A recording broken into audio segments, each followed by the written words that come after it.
Hey, how's it going, guys? Today I got something special for you guys. Recently, or I don't know if you guys know this, but I own the Mavic Pro. I love this drone. I love everything about it, but today I feel like doing an experiment. I wonder what would happen if I do some personalization on this drone by painting it white with Plasti dip. Oh yeah, that's right. We're painting this drone. I'm gonna Plasti dip this white. Don't get me wrong, I love this military gray color, but I feel like going white just to be unique. So that's what we'll be doing today. I will be spray painting this drone, and we're gonna see what will happen. Now before I start this, I do want to say if you're familiar with Plasti dip, you understand that Plasti dip is not a permanent paint. What it is, it's a plastic silicone-like texture that's peelable, and so this should not avoid your warranty, but if you have everything covered properly, you should just be fine. I'm going to be using masking tape and the razor to cut around some of the edges. And I am just experimenting with my drone, seeing if there's any kind of interference that it might have with the GPS signal. I just want to see what would happen. I know they sell vinyl wraps for the Mavic. You can check this out on Amazon. I've seen a list of different designs they have, and so far in the comments I have seen 0 complaints about having any kind of GPS interference. I'm just gonna put this on the test, so if you do this at your own risk. Now the tools I'll be using is obviously masking tape. I have 2 different types of masking tape, one to get the thinner small edges, and I'll be using this really sharp razor to cut around them, making sure I have everything completely covered. And we are done with the masking procedure. So as you could tell, I made sure the engines are properly masked. I wasn't too worried about the LEDs. And then originally I wasn't going to go ahead and paint the battery bank. I was just going to take that out.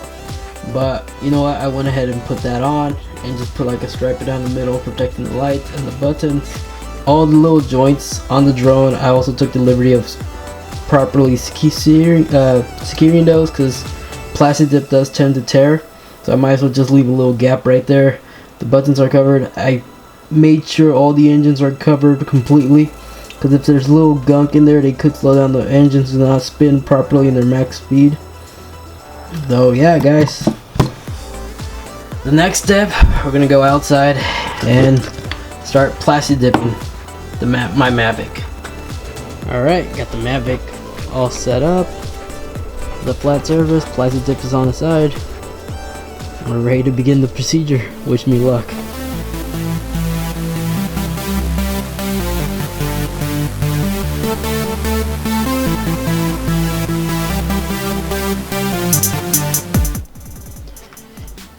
Alright, after 5 coats of white Plasti dip, I'm gonna let it sit for 15 minutes, and we're gonna go upstairs, unwrap it, fly it, and see how it works. Alright, so now we're back in the room, and now let's remove the masking tape and see what we have. Well, ladies and gentlemen, there it is. The first ever Mavic Pro in white. Surprised, it could be some improvements, but other than that, it's officially white with some weird racing stripe on top. Let's fly it and see how it goes. Alright, so I made it to an open field that if the drone does lose signal and crashes, it won't fall and hurt someone. I already got the drone unfolded on the rooftop right there on my car. Now unfortunately at this part I lost audio from my microphone, so I'm gonna have to substitute it with the drone's footage.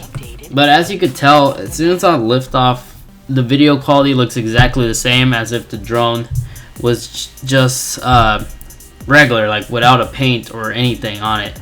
I was doing 40 miles per hour flybys just fine. Video quality was fine. I was flying over 300 feet.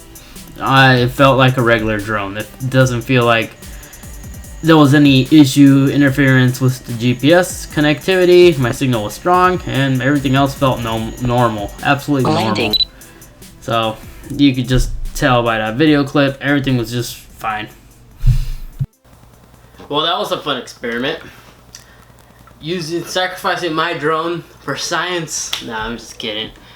It's all fun. It's all fun and dandy, but honestly, in my personal opinion, it is not worth plastic dipping a drone. It has that matte plastic dip feel. I know you can use glossifier. I plastic dipped rims before a long time ago, and I don't really like plastic dip anymore as I used to. It's cool. Connection wise, there wasn't any connection issue that I experienced. I was able to fly above 300 feet just fine. I reached max speed up to 40 miles per hour. Yeah, you guys can see I'm unpeeling it right now because I'm not a fan. If you really want to like paint your drone or personalize it, I would highly recommend just going to Amazon.com or another brand website that sells custom decals for your product. Because just look at this. Focus. Focus. There we go. Look at those imperfections. I mean, like, you could spend hours trying to get it perfectly aligned, so there's no imperfections. But I just want to experiment and see if there's any like network issues, any GPS connectivities. I didn't experience none of that. All right. So I just want to make an updated video. This is the next following day. I did manage to remove all the plastic dip off the drone. And if you like this kind of content, leaving a like will be awesome. Subscribing will be even better. And if you have any suggestions for an upcoming video, like an experiment, comment down below. And I might possibly do it. So just want to say thank you for watching. And I hope you guys have a good one. See ya.